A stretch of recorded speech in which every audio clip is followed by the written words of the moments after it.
Hello and welcome to the Press Start podcast, Press Start Australia's weekly video game discussion podcast. I'm your host, Ewan, joined today by my fellow gamers and co-hosts Brody. Hello. Shannon. Hello. And James. Hello. Have I immediately started lagging and did I come through slow to you, I Shannon? thought it might have been I me. was scared that you Right, okay. Well, let's persist through it and hope it doesn't happen too much. Today we're going to be talking about why Xbox closed down some beloved development studios, Square Enix shifting strategies, some changes at PlayStation, the Rogue Prince of Persia getting delayed, and maybe if we have time and get to it as well, the next Assassin's Creed game getting a title. It just suddenly dawned on me that I'm really packed a lot into today's show. But first, James, I saw that you've given Animal Well a go over on your Twitter. You were talking a bit about it.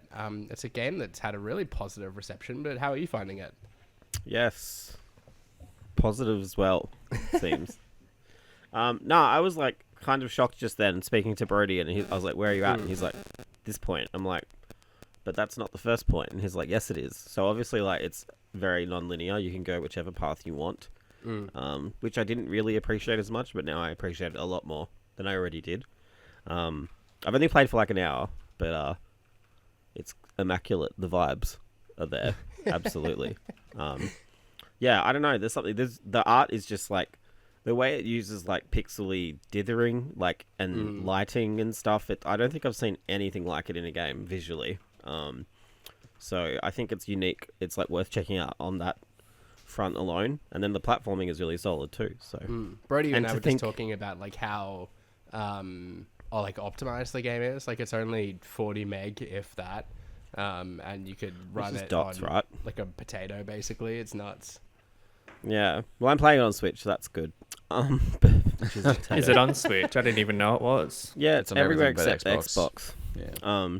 It's interesting. Of course. Yes. Well, but yeah, really good. Pretty amazing considering. I think it's one person, so has made it. I don't know if they've outsourced to other people, but apparently it's one person. So amazing work so far. I'm excited to play more. Over like 7 years or something, you made it. Oh, really? Yeah, well, that's also like pretty good considering like that could have come out and been like dated as fuck or like something. But Good for him. yes, Good for Billy Basso, or whatever his name is. Okay, we know who they are. So I guess it's not anonymous, right? So yeah. Anyway, Brody, I know Just you've doxed also him. been playing a bit of Animal Well, but I was also eager to ask you about Cryptmaster too, which you submitted a glowing review of. What was it about the game that you loved so much? I think for me, it was just like super nostalgic. Like I grew up with like those edutainment games of old, like Word Rescue and stuff like that. And I guess I have a penchant for typing games. Like, you know, Typing of the Dead and Westerado and stuff like that. So, I mean, that side of it appealed to me, but it's just like a really cool classic dungeon crawler as well. And it just mashes all that up into like this really stylish and unexpectedly clever game, really. So, yeah, the premise is basically you get awoken, you and 3 others, so you're a team of 4, get awoken by a necromancer in a crypt, and he's basically tasked you with taking his soul stone to the surface, and so he can raise hell up on Earth again. And it's just super clever. Like when you're not attacking and fighting enemies and stuff, which is all done through like typing words out, which are they come from a list that is all sort of predetermined that you unlock as you go, and they all have like attack, defense, and there's also like lore stuff that you can unlock. When you're not doing that, it's just like really fun to explore and like solve riddles. It's just a really fun, clever word play sort of game that, I don't know, just really spoke to me personally, and it's just like a really cool style. Another game that's made by very few people. I think it's only two people in the team. One of which like voices the Cryptmaster, who himself is. I said it in the review. I think it reminded me a lot of like Nightmare. If anyone played that board game growing up, with the Gatekeeper. It's called Atmosphere now. I think like fear spelled F-E-A-R. Yeah, when it was in my era, it was called Nightmare. So it really reminded me of that. It was like a marriage of that with like edutainment games. So it really just felt like it spoke to 90s Brody, which was nice. But just a game that's all vibes again, and just a really clever premise. I think that's done well. How do the word like puzzles work? Is it like Scrabble or like Wordle or something like that? So it's probably more like Wordle or I guess like Hangman even. Okay. So you'll fight enemies and say the enemy's name is Old John or something like that. Mm-hmm. When you like whittle him down and like each attack will do 2 blocks of damage, 1 block of damage, and each damage chips away at his name. When you kill him, all the letters from that name will then sort of disperse among your 4 characters who are always working on a word at a time. Right. And then at any point in the game, you can sort of guess what the word is that you're currently working on, like Wheel of Fortune almost.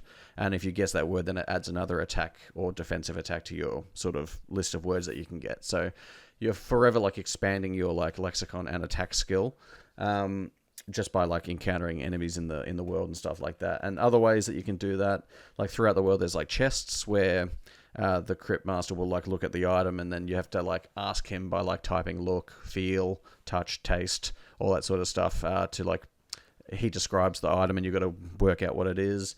And then similarly, those letters sort of disperse down into the thing. So it's all about like expanding your vocabulary and available words to be able to like be more diverse in attack and stuff like that. And you might think, yeah, sweet, I'll just get into a rhythm and just like use the same words repeatedly and stuff like that once I work out a good thing, like, because obviously some words buff other characters and stuff like that. It's very synergistic, which is cool. Yeah. But it stops you from doing that by like giving enemies to you that have like a shield that blocks a certain letter or something like that. So for example, Fjord was like an ability I'd use that would like buff the main character's attack by 2, but if there was a shield that had an F on it, I had to sort of change tact and try and go a different way with it. So yeah, it's just all really clever, and yeah, it was just a cool premise, I thought. Yeah, that is cool. It sounds like a game for a big old nerd like me. I like it. All right, we better crack on with the show because we've got plenty of juicy topics to get stuck into today, including Xbox closing down Arkane, Austin, Tango Gameworks, and AlphaDog Studios. Roundhouse Studios was also absorbed, or will also be absorbed, into ZeniMax Online Studios. They pinned the reasoning for this down to, quote, a reprioritization of development resources to focus on high-impact titles, adding that these changes are not reflective of the creativity and skill of the talented individuals at these teams or the risks they took to try new things. I think kind of there was like just a state of shock that the kind of industry and the community more broadly sort of went into upon seeing this news. I think it surprised a lot of people. But James, what was your initial reaction to hearing this news? I like obviously upset because like I really like Tango. I've always liked their games. Even Arkane Austin, like I adore Prey. I grew much more attached to it after I played the DLC as well. But like part of me also like I wasn't surprised in that, you know, their games weren't heavy hitters commercially, which like sucks to say, but that's just, they are a business, I guess, at the end of the day. So like it didn't surprise me in that way. But then I was like also surprised because I felt like a big part of the Game Pass strategy was having this wide array of experiences. Some say more, I guess, prestige projects than others, so that people are subscribed and have a big variety of things to play at any given time. You know what I mean? Because I feel like reading between the lines here, they are going to be maybe moving more towards focusing on, say, Fallout, COD, Elder Scrolls, like those big games. Yeah. Which also understandable, like they are games that cast a wide net. But they also don't come out anywhere near as often as they probably should to keep people subbed to Game Pass regularly. So, yeah. I'm Shannon, like, yeah. Sorry, James. So I like overall, like I'm obviously pretty upset. Like I loved The Evil Within. I loved Ghostwire. I got to speak to the Ghostwire devs, and like, you know, they were super passionate about what they were doing. And I mean, I know every developer probably is, but you just really felt it with them. But yeah. Shannon, Stop fiddling with your shit. My Switch trying to thing think of just a fell yeah. off. Oh, My okay. game just fell off my shelf. The attack of Nintendo Nintendo. speaks. Shannon, Yeah. I was going to ask you about this. I think James was kind of touching on it there. Maybe you feel the same. But what do you think is kind of Xbox's strategy going forward? You know, what are these high-impact titles they want to focus more on? I don't even know if I can begin to predict Xbox's strategy. There's two parts of it, and I don't want to repeat what James has said, but like there's obviously the hugely personal side of it. In that these studios created great games, like Prey will always be special to me. Like it was our first press start campaign, which you were a part of. I remember having a really good interview with Raphael Colantonio, which I don't think he was there for 4 or 5 years, but that was a really good interview that I did when that launched. So like really great games, but we just, in my opinion, on the business side of it, like we just don't know enough about the situation. Like, yes, they're acquired, and like obviously Xbox have to take the brunt of it, but like we don't know what these studios were doing and outputting, and like the financials of it under Bethesda. Like they could have been ran awfully, and again we don't really know job wise. Like you assume that there might be some job loss, but I assume a lot of these people are just going to go into other studios, and it's more about consolidating studios and like having a clear focus among the 20 or whatever studios that Xbox has now. So it's sad when you look at it from the games lost and like the studios lost, but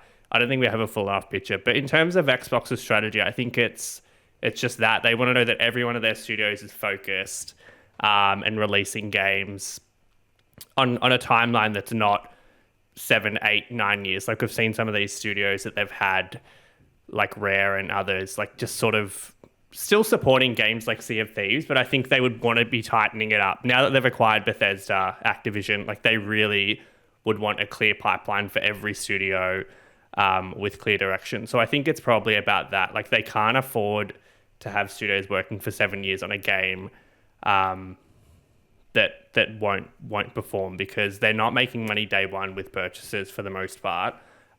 So they really have to be sure that every studio is hyper-focused, which sucks because we're probably going to get less of these games that these studios were known for, and your Ghostwire Tokyos and your Preys and Hi-Fi Rush, which I don't think any of them were moving mountains, but they're all good games. Yeah, I think that's where I struggle a bit with this sort of decision, is that, to your point as well, James, Game Pass kind of benefits from having a wide variety of games on offer there, and you kind of hoped that your Tango, your Arkane Austin were kind of doing quite sort of different things. And I think in the particular case of Arkane Austin, had Redfall not gone the way that it had and sort of been received the way that it was, like these could have been really quite neat sort of quirky games that really complemented the suite of games that were on offer in Game Pass. And much of the same way that we've lamented PlayStation kind of closing up some of its quirkier studios and, the demise of Media Molecule, that sort of thing. It's kind of sad that you don't get the weird and wonderful sort of things in there. But at the end of the day, if those games aren't contributing to their bottom line, and they're not sort of earning the sort of profit that the business needs, then it's just an unfortunate reality that, to keep people sort of employed in these games being produced, like you need to turn a profit at the end of the day.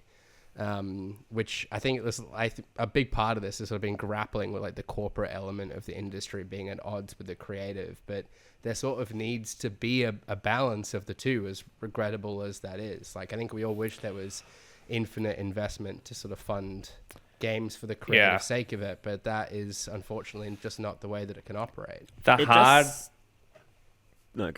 hard thing with Xbox is like everyone has these insane budgets, but like you can say definitively like we're getting this return based on purchases, where obviously everyone has their own Ubisoft Plus and whatever else, but like Xbox, they're not going to know like how a game performs for Game Pass.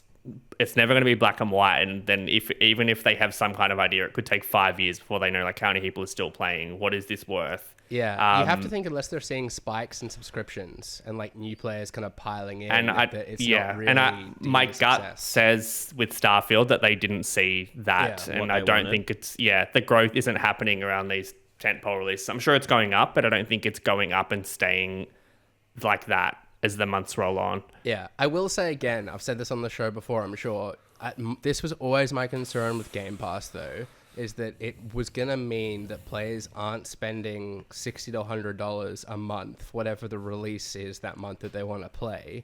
Instead, they're paying shy of $20 to kind of play as many games as they want in that month. like in the same way it's impacted the TV industry surely- or the music industry. Like there's just a smaller pool of money available there that's making its way back to developers that Is there, they though? need to find Because- other revenue streams. It's constantly coming every month now. Like they've got that money coming in every time. Whereas, say, Sony might get, as an example, a lump sum from The Last of Us every 4 to 6 years. Like, I do money wise, I don't know if it is that much less. Like, because even in months where it's like an off month where there's nothing coming out, like I still think. But I think Sony and but I Nintendo still have think- their PlayStation Plus and online, and like Yeah. Xbox had that before anyway, before they were Yeah. doing this, And which then they're is still hard. getting the kind of $120 purchase price of a new release game. I still think it sucks because there is no risk taking. I mean, I don't want to be like blanket statements or anything, but it is much harder now for games to take risks because if you fuck up, that's 7 years of time wasted, and millions and of dollars. hundreds of millions of dollars Yeah, down the drain whereas, in some like, cases. You know, PS2 era, I know obviously that was a different time, but like there was so much shit, admittedly, but like a Licensed lot of really, shit. a lot of amazing mid-tier stuff that eventually became other games, which was what, like, say, Devil May Cry was, as an example. Like, My concern is it goes the way of the music industry, right? Where it's like just all about tentpole franchises released. There's like heaps of aversion to any new debut directors or new IPs, that side of thing, unless it's an Elder Scrolls game, unless it's a Fallout game, unless it's a Halo, maybe. I don't even know if that carries the cloud it once did, but like that's all it's going to be. On that note, I think we'll be able to have a really good conversation about this when we see Call of Duty and how they reveal that. And like, is it on Game Pass? What is the strategy there? Because I think that will really set the tone for like what they think is the way forward. Like if that's on Game Pass for Xbox, like, you know that they don't care about the day one purchase. If it's not, then, you know, that obviously does need to factor into their business going forward. Brody, I'm eager for your thoughts on this topic. How do you rate the communication of these changes? I mean, Xbox has kind of really had the spotlight on them, I feel like, over the last kind of 12 months, for good reason, but for a number of sort of issues, I suppose, they've had to address. Do you still have faith in Xbox? And I guess more specifically, Phil Spencer, he's come under a lot of scrutiny in light of all of this, as well as the sort of leader of things there. Yeah, I think he obviously shoulders a lot of that because he is the face of Xbox, whereas, you know, other publishers don't necessarily have that almost customer-facing sort of setup. But yeah, look, they have had a tendency to overshare when they shouldn't, undershare when they probably should. And yeah, they've had a lot of almost egregious media outings in probably like the last year that, you know, they probably could have. They'd be happy to walk back, I'm sure. Like the Sarah Bond one recently was obviously one that everyone was pointing at, and obviously, you know, it is what it is. But yes, look, I think while there are the concerns that we have over whether Game Pass will ultimately be viable as a customer, it's still great value for me. Obviously, doing what we do, we can sort of see possibly some writing on the wall that it's maybe not going to be all that great in the long run, but as long as what they're doing is trying to be for the betterment of my enjoyment in playing games, like, I'm going to support that. It's up to them to make the numbers work, I suppose. But yeah, look, I like Phil. Like, even if he is a good PR spinner and that's what it is and that's what I like about him, I don't know. Like, I think his communication is probably not always the best or the most on point, but he communicates well anyway, and I like that. So yeah, I think it's just a lot of bad things at play. Like, in terms of like this, I don't even think Xbox released a statement about this, wasn't it? It wasn't just the studios themselves, like, putting up their... I think that, yeah, you're right. Like, Yeah, so I mean...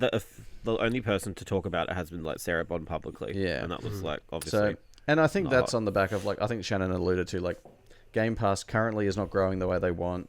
I reckon they're getting crunch from Microsoft above to, like, make some cuts, and unfortunately Tango and Arkane had cleared their slate and they were not working on anything actively. They were pitching, and that's all it is.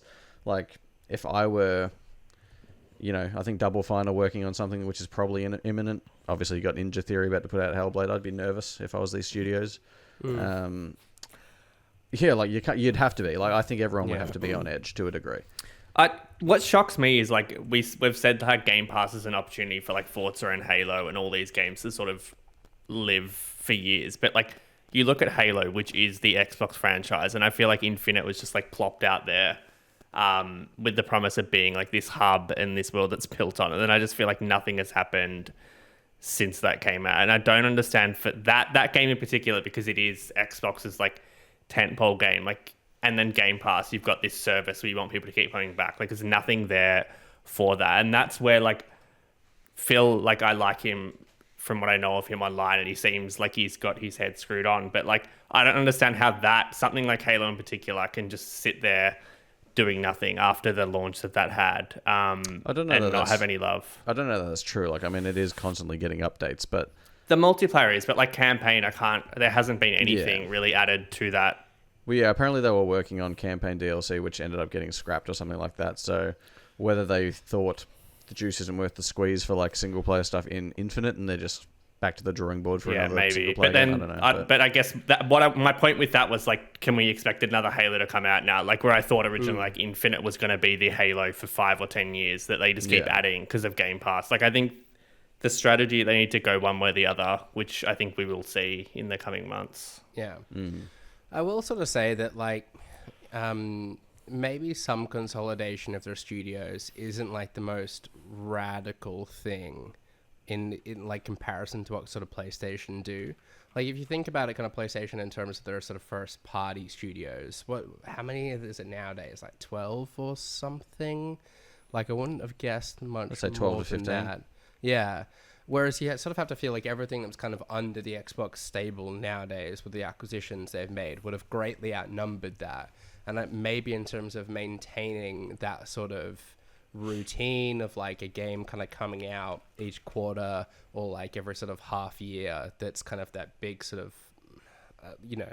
I want to say money earner, but I don't want to say money earner, but I guess that's the sort of term that's coming to mind. But like that big sort of release for them, maybe that is the sort of like size of studios that it works to sort of manage.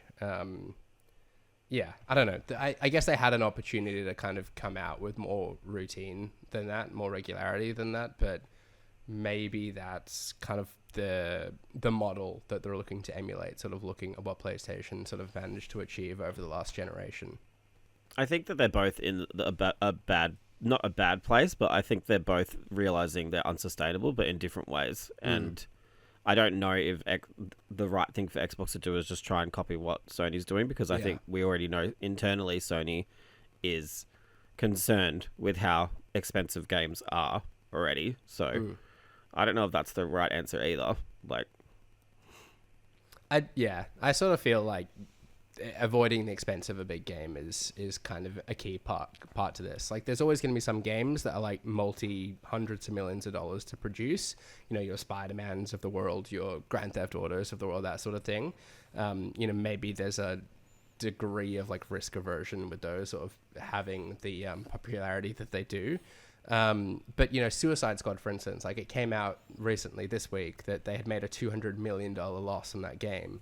And I think at the time that you were kind of green lighting the production of that game, you would have thought this is a surefire win. Like, we are having Rocksteady work on this IP that was that is like a really sort of popular thing, and we're going to have them do it in a genre that is really popular at the moment too. And there's all these success stories working in that space, and that game has totally sort of fallen flat. So I think kind of like shooting for maybe like the risk averse sort of approach isn't actually always that risk free.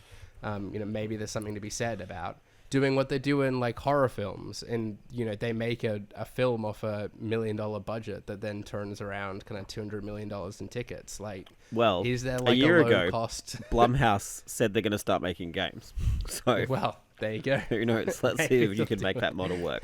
For all the shit Xbox is getting, I think we can all agree that like I don't think any publisher knows what to do at the moment. I think we're in such a weird phase where like games are just flopping terribly. Like nobody has time for anything in a post-COVID world, and I just think everyone is scrambling to work out that like the game needs to be perfect to succeed. Otherwise, gamers just smash it. Like It's we've a seen with saturated Hellblade. Yeah. It just takes one thing and then success goes to absolute failure Yeah. with the way the internet is. So To my point, though, What like we about- started the show about Animal Well and Cryptmaster, and I don't know how like commercially successful those games are proving to be, but you'd have to think that like they have come at a much lower like production cost. 100%. than these other titles. Animal we're Well would be talking up there. I about. think it's 5th on the Steam charts, or maybe even Yeah. higher now.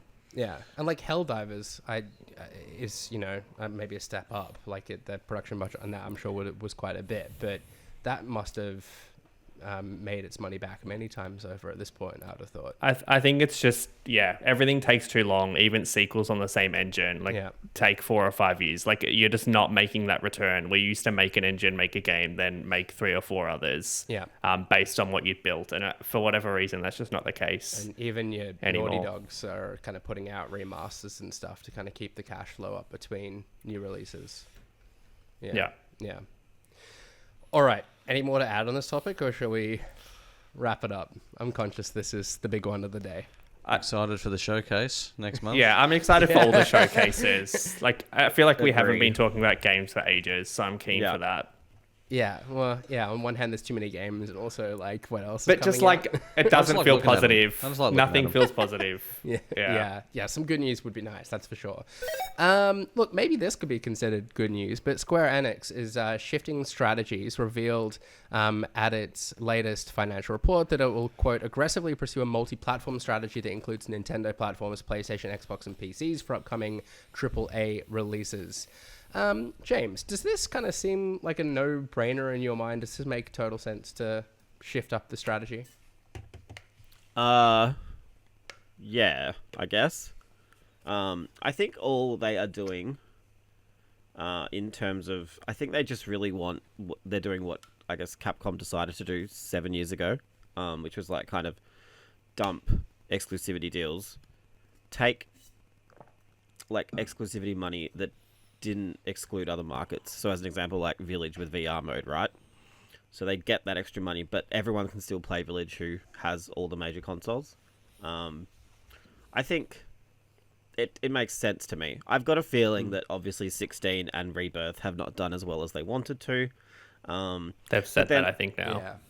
Yeah, but then like I also think then I think about like what's the alternative, and I thought for a little bit, and I thought like obviously releasing them on Xbox isn't really going to do anything. I don't think they make a dent. But then I also thought about PC, and then say Final Fantasy Pixel Remaster, like that could have been on Xbox as well, and like I think that this is good for them absolutely. I think keeping your games on PS5 only, like without PC especially, like it's a little bit like naff at this time, Yeah. I mean, Xbox And I just also- having closed their only Japanese studio, I think would be pretty receptive to the idea, right? Of some Final Yeah, Fantasy like games obviously. coming their way. Yeah, I mean that's I don't think the strategy is to kind of move. I think they've given up on trying to break into Japan because they've been trying to do it for like 3 consoles now. It's just not there. When I was there was no games in stores. It was just Game Pass ads everywhere. You and see the Palworld. pictures, right, of like the PlayStation and Nintendo sections, and then just like the slither of Xbox stuff. There's just no physical presence there in a market that is still predominantly physical. But like, I think it's really good for Square Enix. Like, I don't see it as being a bad thing at all. Yeah, I just think maybe all the remake deal. I think this is also gearing up because it says Nintendo platforms. I feel like this is also gearing up to maybe get FF7 remake on Switch too when that comes, amongst other projects that have kind of skipped. Because I don't think this has anything to do with Xbox. Obviously, projects will come to Xbox, but I think this is definitely about getting more games on Switch and PC day and date. I don't know if this solves all their problems, though. I think, like, Capcom, I can see why that was big for them, and I think they're doing better than anyone else. But I think we've spoken at length about, like, why the Final Fantasy games might not have done well. So it'll be interesting to see what direction this goes in as well. Yeah, I feel like time. maybe changing the naming convention of Final Fantasy games would probably benefit them more.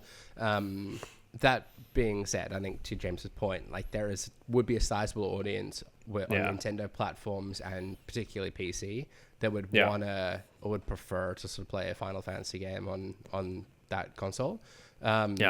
So, and not just Final Fantasy, I suppose, but the other kind of slate of games. Foam stars. Yeah, well, okay. Maybe I should Well, revise like, that statement. I know that we shit on that, but like I do feel like that maybe would have had a bit of an audience on the Switch On the as Switch, well. yeah, maybe. Like, Or it has to Like- be on everything to have a chance, I think. yeah, Yeah. and that's the thing. Like, you with a game like that, you cast a wide net and make it cross-play, and everyone there is a community there, like everywhere. Although I say that, and Capcom tried to do that with Reverse, and obviously we know how that turned out. I think it's got like 10 players right now, but like, They're all you. yeah, it's me logged in. And no everywhere. doubt they've done the math right Yeah. to like try and estimate that okay, the return on going multi-platform is better than whatever PlayStation players for the exclusives. Sorry, I got a cold. My voice is failing. Do we think that like Final Fantasy 16 and 7 Remake and Rebirth can come to other platforms now, or are we thinking this is for future games? I can see both. Like, I can see 16 and Remake coming to Xbox and Switch 2 or something. Maybe Xbox on Game Pass, because that will give, some more cash flow to Square from Xbox. But, yeah, I don't... Yeah, I think so. I think going both. Because they've got, like, it doesn't... I mean, obviously, it still costs money, but it doesn't cost a lot of money to port a game as opposed to just creating it. Like, they can... I think that yeah, it's going to happen. I keep talking to myself, but yeah. Brody, do you think this is a loss for PlayStation? Would they be a little upset to see this news? Yeah, I think they People were are. sort of happy having that exclusivity Seen the sewn up tweets. for Final Fantasy. So I think to have that go away, I guess that wouldn't be optimal for them. But look, they've got other exclusives they can rely on. So It doesn't make a difference. You can still play the game on your console. well, that's true. But like some Like- people might have bought a PlayStation 4 Final Yeah. Fantasy. Oh, okay. Well, And for a In good while, like 4 Final Fantasy years. was a feature of PlayStation showcases as well. I sort of still feel like they will present And a generous pile Yeah, of money. to for James's point, they those- might yeah. still like have marketing deals with them and stuff like that. Yeah. But yeah, look, I think ultimately this is a win for Square. Obviously, it's other avenues of income, and it's obviously good for the consumer. Like it's going to be good for someone like James, who primarily likes Xbox and probably wants to play Rebirth on his Xbox rather than the PlayStation. So oh no. Will you I can't replay play them that. again? Oh my god, it's too long. I'm sorry. Like, I'm enjoying it, but the pacing and stuff, I cannot play those games we again. might play As part much 3 as on I- his Xbox. Yeah. No, I wouldn't do that. I've set in stone now for that. So, but yeah, I would play like Star Ocean 2 on my Xbox. Like that's obviously a Well, there you go. You mid-tier heard it here. release. Yeah, yeah. well, pixel remaster. But yeah, Well, no, there's plenty of things changing at the moment, and yeah, Square's change of strategies and other things changing for PlayStation. They appointed a replacement for its former CEO Jim Ryan, or placements, I should say, promoting both Herman Holst and Hideki Nishino, hopefully I'm pronouncing that correctly, to new positions as co-CEOs of separate groups within the PlayStation business. So I think Herman Holst is kind of more the studio sort of output, and then Hideki is more like the platforms side of things, and has background in that space. Shannon, were you surprised at all in this appointment? Yes and no. As James mentioned, I think Herman Holtz has had a rise from the creator of Killzone to I think he went to like just Horizon, Guerrilla. and So, yeah, then- to Horizon, yeah. and then obviously PlayStation Studios, and now this role, which seems to just build on that. I don't know enough about the other guy, but it makes sense, I think, and this is like all the issues we've been talking about is you need to have games, you need to have solid services, right? And I think to have someone looking after each of those things, which I think Jim Ryan was a great businessman, but like obviously made a lot of decisions on the gaming side that upset PlayStation audiences, like closing Japan and just making some commentary about games that people like. So I think having someone like Herman that really understands that side of the business, and then someone Yeah. that can look after the rest of it, should put them in good stead. I think PlayStation Studios has never been stronger. So to stick with Herman is a a good call. move in light of the Xbox news this week, in that you kind of, there is this sentiment, I suppose, that the kind of suits are running the show a little bit there, and no, you know, maybe that's kind of giving too much credit to Herman Holtz, but at least he does kind of come from like a more developer centric background, having kind of come out of a studio and risen up the ranks that way, I suppose. So I'm not making any. He at wild least presumptions, knows, but he that knows what it takes would to go run a well. studio and make Yeah. a good new IP or multiples. So I think that's equally as important as just Yeah. like being a good leader. I think. And Guerrilla's like really gone from strength to strength and like built the Decima engine, right? That now Kojima uses and stuff. So there's a lot of experience there. Look, we don't often have much good news recently of late to discuss, but there was some chatter, some rumors this week that amongst other layoffs, PlayStation looked to have formed a new studio with a number of ex-Deviation staff, with the rumor suggesting that they're working on a new IP. I suppose with that in mind as well, Brody, are you optimistic for the future of PlayStation at this point in time? Yeah, I mean, like, I don't think PlayStation would ever have been concerned about their future. Obviously, their strategy currently, I guess, is slightly questionable with the live service approach. But look, at the end of the day, they've got the sales to back it up, they've got the players to back it up, and they've got more than enough IP to lean on to, right the ship, I suppose, if this live service approach doesn't work, which, you could call it 50-50 so far. Like, The Last of Us obviously got canned, but Helldivers has been selling like hotcakes. So, yeah, look, I think PlayStation will be more than fine. Like, I don't know why they'd be worried. They're market leaders for a reason. All right. Final topic for today. Evil Empire have announced a small delay to the upcoming early access roguelike platformer, the Rogue Prince of Persia, in sterling fashion. That's such Kieran's words, not mine, but I do agree. Sterling fashion, admitting that it's largely thanks to release of Hades 2. The new release date's just a couple of weeks later than it was intended to be on May 27th. So a little over 2 weeks as of recording. James, should this be the level of transparency game devs aspire to, do you think? Sure. I guess.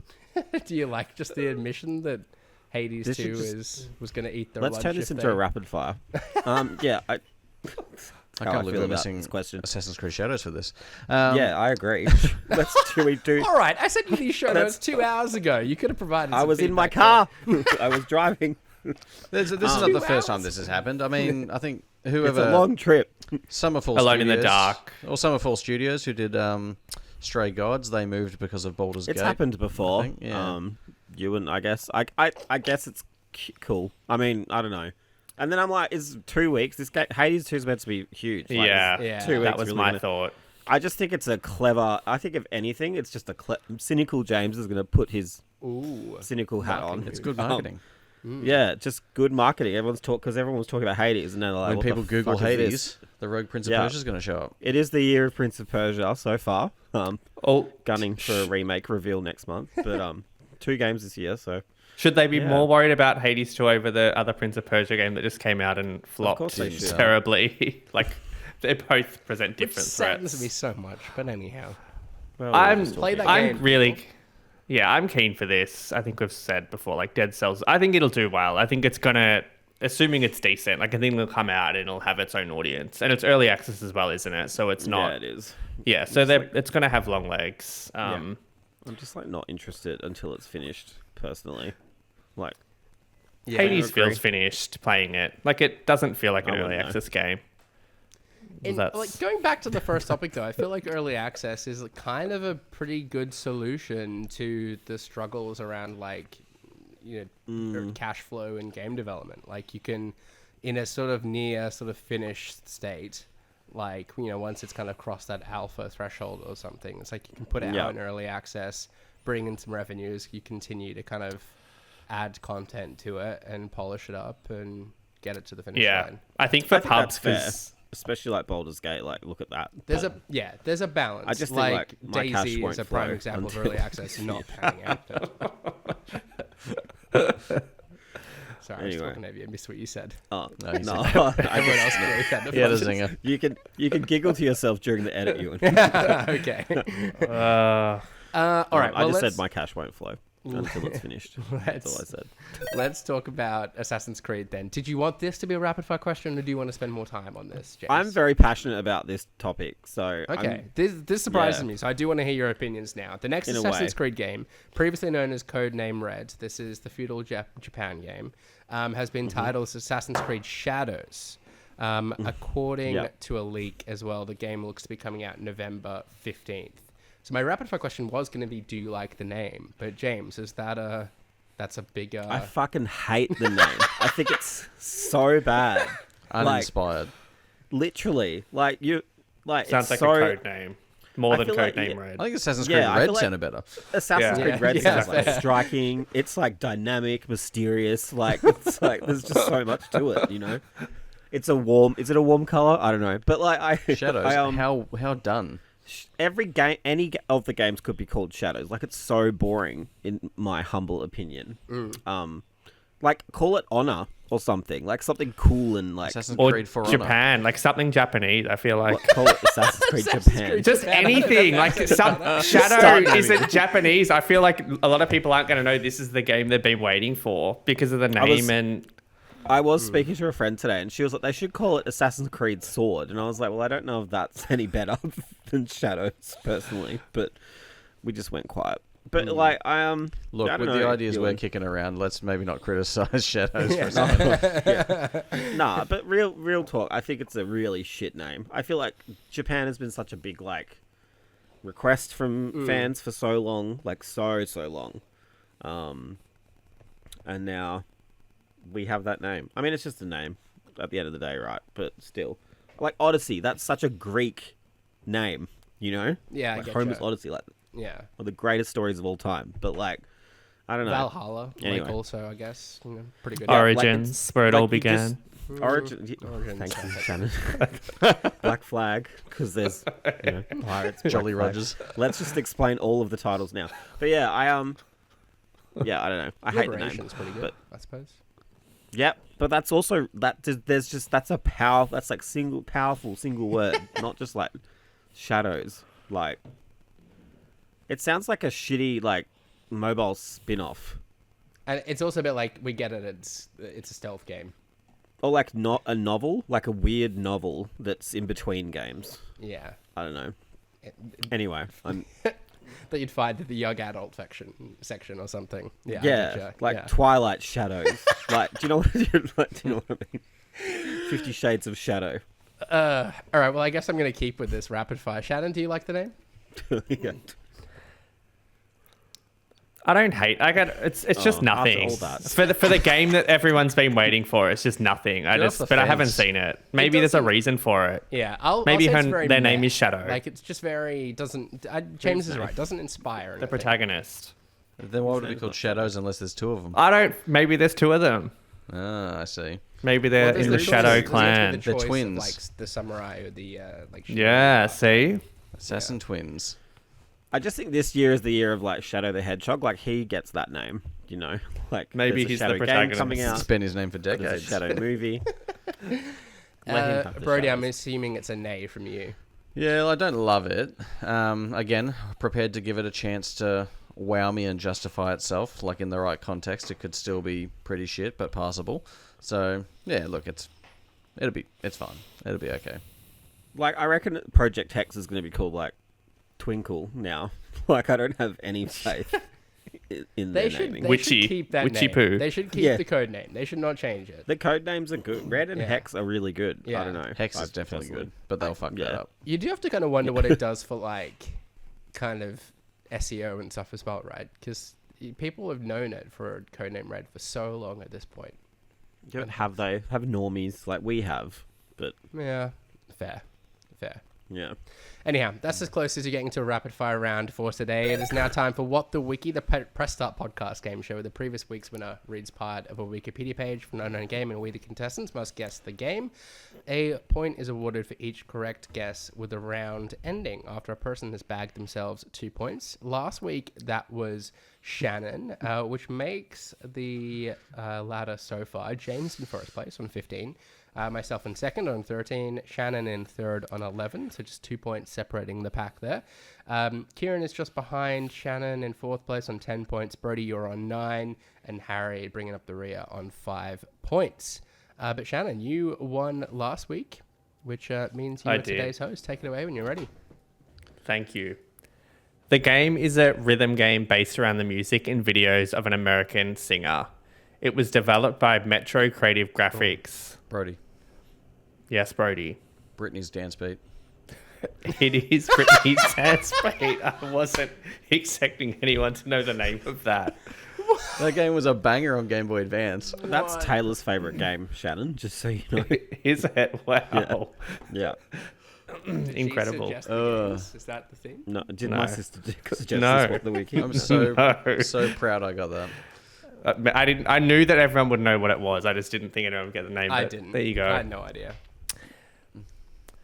The game contains minigames found in an area called Kids Club, which houses 9 different minigames. Computer You- players may initially... Yes. Disney Clubhouse, the video game. No. Computer players may initially be assigned easy, normal, and hard difficulties. The secret hyper difficulty can be unlocked by winning 5 consecutive minigames in Who's the Champion match on hard. There are several minigames that players may compete in. All minigames are played with 4 players, which may be played by any combination of controlled com players. I'm going to need to go back to the wiki for this one. You had like half a paragraph. No, it was that... He was like, yeah, they're going to get it from the first paragraph. But we're all just like... Does anyone no. like have any idea of this one? I got nothing. None. Nah. There's a bit of a twist to it. Like, Oh, No. so excited. oh, where do I go? The gameplay modes are play a minigame champion, 1-player quiz, and quiz for all. James, I thought you would have this. Jeez. You've not told us anything. It's a You quiz and- game Is it Buzz? with mini games. I will say the minigame component is a very small component of it. Brody, James. Brody. 1 versus 100. No, I'm going to go to the main entry now. Can I? Well, James, You can, yes. You can, sorry. Is it South Park Chef's Love Shack? No, I wish it was. Is that a game? Oh, well. Yeah, it is. The game is a strategy video game, questionable, developed and published by Nintendo for the Nintendo 64.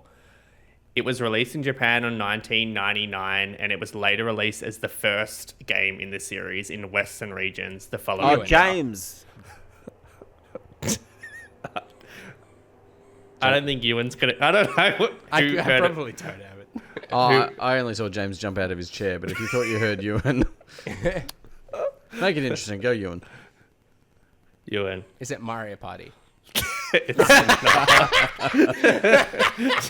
James. What a whiff. Is it Pokemon Stadium, Shannon? It is Pokemon Stadium. Well done. I really forgot about the minigames in I'd that. argue They the were- mini games for the best part. Well, like the that's only why bit I you did play. that. That's why, That was yeah. also. This is also one of Taylor's favorite games. So I feel like. Is it? Is there a That's thing? That's me. Oh, so now James has got the inside track on the last one. Why would you The- give it to the inside track? I didn't. I'm not saying anything. Yeah. The game is an action adventure game developed by Ed Annunziata and Jesus. Novo Trade International. It was published James. by. Oh my god. No, no. This is almost insider Shannon, trading. why would you do this? You're just handing the points to James. Oh my god, This is questionable. James! Is it Echo the Dolphin, Shannon? It is Echo the Dolphin. I'm That's submitting questionable. formal Well- protest. You got Britney's dance beat, so I feel like And you apparently, were in the box it seat. seems like I was lucky to get it. You were. Well, that was a great round, suggested by James's sister Wow. Taylor, Let us know who what we you never. think about that, everybody. That's kind of Yeah. fucked up. Yeah. Please, do I it. feel very hard done by. He didn't Did confirm you the reach theme. out to my sibling? And Yeah, ask please- them please. They for were some all. games? Please Britney's message my dance mum beat next was week. the only hard one. The other two were very gettable by anyone. I will Echo the I Dolphin. will say. Yeah, everyone That's- loves Echo the that's- Dolphin. Maybe not Ewan, but Brody knows what Echo the Dolphin is. Yeah, I wouldn't recognize it by the designer and Oh, its fucking my publisher. god. Let's move on. No, I Let's- expect you to message Stacey Gibbons next week and ask her what her favorite games are. Done. I will reach out. Oh, yes, thank you. You, please, yes. Yeah. And I will fucking Anyway. cream it next week. You watch this. Oh, I love it. With Oh that, my let's God, bring the an end to what was drama. this week's episode of the Press Start podcast. Subscribe to us on Listener or the podcast service of your choice, and follow us at pressstart.au on socials, and visit the site at pressstart.com.au. We've been joined today by Brody. Thank you. You can follow me on most things. Fuming. What am I saying? Brody_DG. Just, yeah, do your thing. Taking home the points today in rather controversial circumstances, it was James. Yeah, you can follow me on X at Jams, ATJAMZ. And it's just very questionable strategy in picking the games for What the Wiki. Handing points to the winner, it was Shannon. Thank you. Look, I didn't really think of it, but I wouldn't want to give James a bigger lead, so apologies to all. You can follow me at Shannon Crixty on the socials. And I've been your host, Ewan. You can follow me on socials at Ewan_Roxborough. Thanks again for tuning in, and until next time, happy gaming. Bye. Brody, just looking how I feel right now. I'm gonna Have a get, lovely night, I'm gonna everyone. get Britney's dance beat on Delta, allegedly.